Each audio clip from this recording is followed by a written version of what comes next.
बदलापूरमध्ये आपण जर पाहिलं तर शाळेत 2 चिमुकल्या मुलींवरील लैंगिक अत्याचार प्रकरण आणि या प्रकरणी मात्र आंदोलक आक्रमक होताना दिसतात। अद्यापही बदलापूर स्टेशनवर आंदोलन सुरूच आहे। अधिक माहिती घेण्याकरता थेट जाते आमचे प्रतिनिधी शुभम कोळी यांच्याकडे। शुभम, आपण पाहतोय आंदोलक आक्रमक झालेले आहेत। सुरुवातीलाच एक विनंती करते, लोकशाहीचा बूम आहे, कृपया आपला जो काही संताप आहे तो संविधानिक भाषेत या ठिकाणी व्यक्त करणं हे अत्यंत गरजेचं आहे। संविधानिक भाषा वापरा आणि आपला संताप आक्रोश हा व्यक्त करा। शिव्या देण्याकरता हा बूम वापरू नका, कृपया विनंती करते। लोकांचा आक्रोश आहे, संताप आहे, पण अर्थात संविधानिक भाषेत आपण आपला संताप व्यक्त करू शकतो। शुभम, त्या ठिकाणी उपस्थित असलेल्या या आंदोलकांशी संवाद साधा। चीड आहे, संताप आहे आंदोलकांमध्ये, किंबहुना प्रत्येक महाराष्ट्रातल्या माणसाच्या मनात या सगळ्या संदर्भात आक्रोश आहे। घृणास्पद असा सगळा प्रकार घडताना दिसतोय। आंदोलक हटण्यास तयार नाहीयेत, मुद्द्यावर ठाम आहेत। निश्चित लाजमी पाहिलं तर या ठिकाणी वी वॉन्ट जस्टिसच्या घोषणा गेल्या अनेक तासांपासून ज्या आहेत त्या ऐकायला येत आहे। आता 10 तास ओलांडून गेले आहेत तरी देखील संतप्त नागरिक जे आहेत ते भर पावसात या ठिकाणी जे आहेत गिरीश महाजन यांनी देखील जे आहे ती समजूत काढली, परंतु नागरिक जे आहेत ते हटायला एकंदरीत तयार नाही आहेत। माझ्यासोबत काही महिला या ठिकाणी आहेत। ताई, काय सांगाल एकंदरीत 10 तास ओलांडून या ठिकाणी तुम्ही रेल रोको केलेला आहे, संतप्त आहात, काय सांगाल एकंदरीत? की त्याला समोर आणा, सगळं पब्लिक मध्ये सगळं पब्लिकने त्याला मारून टाका किंवा जाळून टाका आणि त्याला फाशीची शिक्षा मिळालीच पाहिजे। काही नाही, त्याच्या पुढे काय नाही, आम्हाला काय कानून तुमचं ऐकायचं नाही। कुठे गेला कानून? ज्यावेळेस त्या 4 वर्षाच्या मुलीचा प्रयोग होत होता, कुठे होता तुमचा कानून? तुम्हाला कानून शिकवतात, एका दिवसात नोटबंदी करतात, एका दिवसात सरकार बंद होते, एका दिवसात फाशी झालीच पाहिजे। त्या ठिकाणी पाहिजे तर सीसीटीव्ही नव्हते, शाळा ज्यावेळेस चालू होती केलं सगळं दाखवायचं नव्हतं सरकारला, त्यांना हेच करायचं होतं ना। दरवेळेस त्यांच्या रेप होत राहतो आणि आम्ही आमचे डोळे बंद करायचं, का बंद करायचं? नाही चालणार, नाही चालणार। सगळ्या त्या मुलीला सगळ्याला तिला इन्सान मिळालंच पाहिजे। शुभम, इतरही महिलांच्या प्रतिक्रिया घ्या। इतरही महिलांना नेमका या सगळ्या संदर्भात काय संताप आहे हे जाणून घ्या। माणसाला घेऊन या आणि त्याला फाशी द्या, बस। मला अजून काही बोलायचं नाही। आदर्श विद्यालयामध्ये यांची 2 मुलं आहे, आम्ही आता विचार करायचा का आमच्या लहान? बदलापूर पोलीस स्टेशन हे झोपीमध्ये काम करत आहे। त्या लहान मुलीच्या आई आणि वडील बदलापूर पोलीस स्टेशनमध्ये गेले असता 12 घंटे FIR त्यांच्यावर दाखल झालेला नाही। याचंही पोलीस स्टेशनने उत्तर द्यावं आम्हाला। पोलीस स्टेशनने काय FIR लवकर दाखल करून गेलं नाही, कारण ऑनलाईनचं युग आहे। आताच्या युगामध्ये कोणतीही घटना विदिन अर्ध्या घंट्यामध्ये सुद्धा FIR दाखल होऊ शकतो। या गोष्टी हे बदलापूरचं पोलीस प्रशासन हे झोपीमध्ये काम करत आहे हे मला निश्चित माहिती आहे। मी 50 वेळा मध्ये एक घरगुती मॅटरसाठी माझ्याही असेच घटना घडलेली आहे माझ्या घरी। तुम्ही 50 वेळा गेलो तरी मला म्हणतात की बदलापूर पोलीस स्टेशनचे काही अधिकाऱ्यांचं नाव नाही घेत, ते तुम्ही मेंटल आहेत, मी भारत सरकारचा कर्मचारी आहे, असे बदलापूर पोलीस स्टेशन मधून उत्तर आलेले आहेत माझ्यासोबत सुद्धा। या काही महिला या ठिकाणी आहेत। काही महिला म्हणून कशा प्रकारे पाहता घटनेकडे? कधीपासून तुम्ही आंदोलनामध्ये आहात? या लगभग मला 10 वर्ष झालं इकडेच आहे मी, ठीक आहे। मला फक्त एवढं कळतंय ना की आतापर्यंत तर न्याय भेटला नाहीये मुलींना। मग काय करायचं? सरकारने विचारा की आम्ही घरी बसायचं का? आम्ही मुलीला शिकवणार नाही, आम्ही घरी बसतो, सगळ्या महिला घरी बसतील। जर त्यांना ते योग्य असेल तर आम्हाला बसायला काही प्रॉब्लेम नाहीये। या कुठवर या गोष्टी चालणार? आज ना उद्या या गोष्टीला स्टॉप तर केला पाहिजे। आज ही मुलगी, उद्या अजून कोणती मुलगी, जोपर्यंत आपण ऍक्शन घेणार तोपर्यंत काही नाही। आणि सरकार घंटा काय करत नाही? मला एवढं वाटतं ना, पब्लिककडे ना त्या व्यक्तीला, त्या निराधर्माला, त्या व्यक्तीला पब्लिककडे दिलं पाहिजे। जर सरकारकडून न्याय मिळत नाही आम्हाला, त्या व्यक्तीला आमच्याकडे द्या, काय करायचं आम्ही बघू। माझी अशी इच्छा आहे, जोपर्यंत देणार ना तोपर्यंत आम्ही हरणार नाही, इथून आम्हाला न्याय पाहिजे। आज जर आम्ही माघार घेतली ना, हे वारंवार होणार आहे। आज माघार घेणार नाही, आज त्याला फाशी दिलीच पाहिजे। तरुण आहात तुम्ही, तरुण आहात, काय सांगा घटनेविषयी?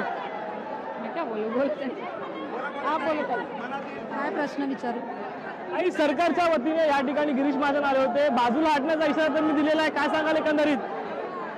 मला तरी असं वाटतं की सरकारचं आम्हाला काही एक ऐकायचं नाहीये। आम्हाला फास्ट ट्रॅकमध्ये पण जर समजा तुम्हाला निर्णय द्यायचा असेल तर 12 तासाच्या आत निर्णय हवा आहे। बाकी मग तुमचं तुम्ही बघून घ्या, कारण निर्णय जो आहे तो आता आम्ही घेणार आहोत। कारण हे जर निर्णय आम्ही आता नाही घेतले ना तर असे बलात्कार होतच राहणार पूर्ण देशभरामध्ये। फाशी किंवा आमच्या लोकांच्या ताब्यात द्या, मग त्याची काय धुलाई करायची ना तर आमचं आम्ही बघू। कारण एकदा एकाला मारलं ना की बरोबर दुसरा जो आहे ना नराधम बरोबर त्याला लक्षात राहील की याच्या पुढे आपल्याला काय करायचं आणि काय नाही करायचं. काय मागणी कराल ताई? एकदा तरी अदल घडली पाहिजे, मला एवढं कळतंय.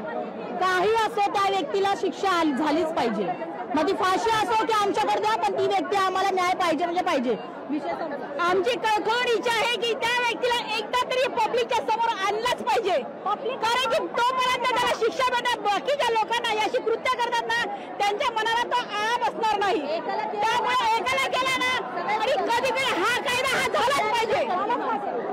मुख्यमंत्री म्हणतात सर्वसामान्यांचं हे सरकार आहे, लाडकी बहीण योजना देखील आहे. निश्चित शुभम, आपण पाहतोय की या ठिकाणी इतरही महिला आहेत.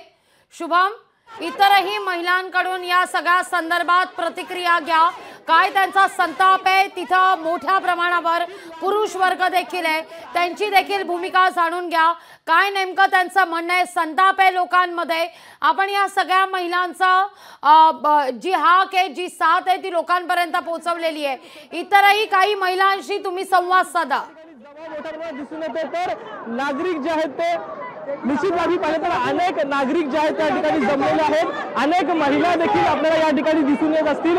आपण त्यांच्याकडे जाण्याचा काही प्रयत्न जो आहे तो करणार आहोत. ताई, काय सांगाल एकंदरीत ही संपूर्ण घटना घडलेली आहे, कशा प्रकारे पाहता या घटनेकडे?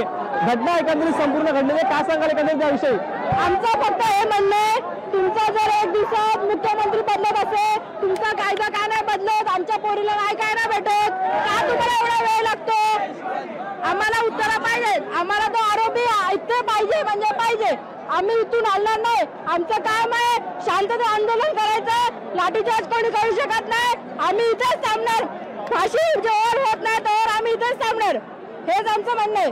पोलिसांनी लाठीचार्ज पण केला सकाळी.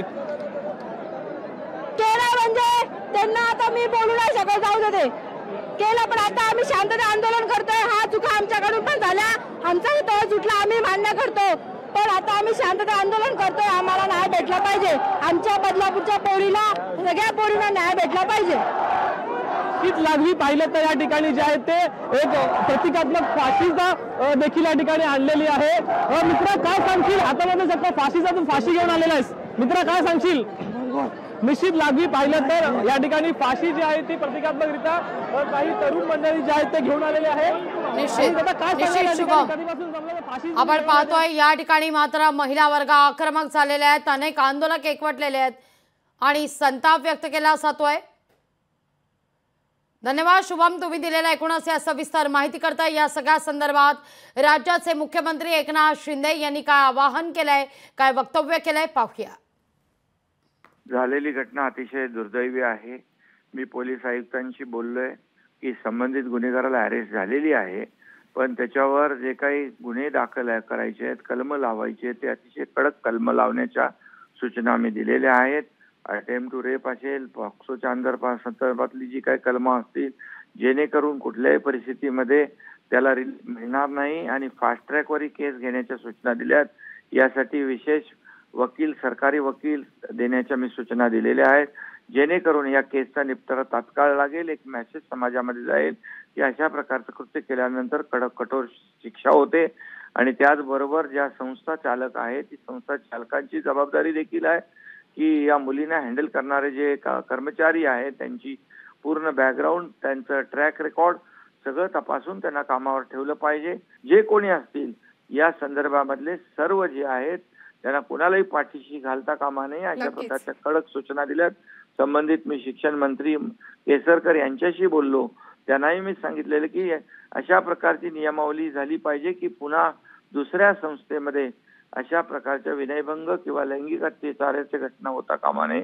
या गुन्हेगारांना जरब बसली पाहिजे आणि त्यांच्यावर कठोर कारवाई झाली पाहिजे, अशा प्रकारच्या सूचना दिल्यात. अशा गुन्हेगारांवर जरब बसवण्यासाठी आपण कडक कारवाई, कडक कायदे, कडक सगळं करतो आहे. संस्था असतील, हॉस्पिटल असतील, या सर्व परिसरामधलं जे काही प्रिकॉशन्स मेजर जे घेण्याची आवश्यकता आहे, सर्व सूचना मी आज दिलेल्या आहेत आणि संबंधित विभाग त्याची काटेकोरपणे पालन करेल आणि अशा प्रकारचे घटना पुन्हा होणार नाहीत. अशा गुन्हेगारांवर जरब बसवण्यासाठी कडक शिक्षा देण्याच्या सूचना मी दिलेल्या आहेत. लोकशाही मराठी ऐका, पहा, जागरूक रहा.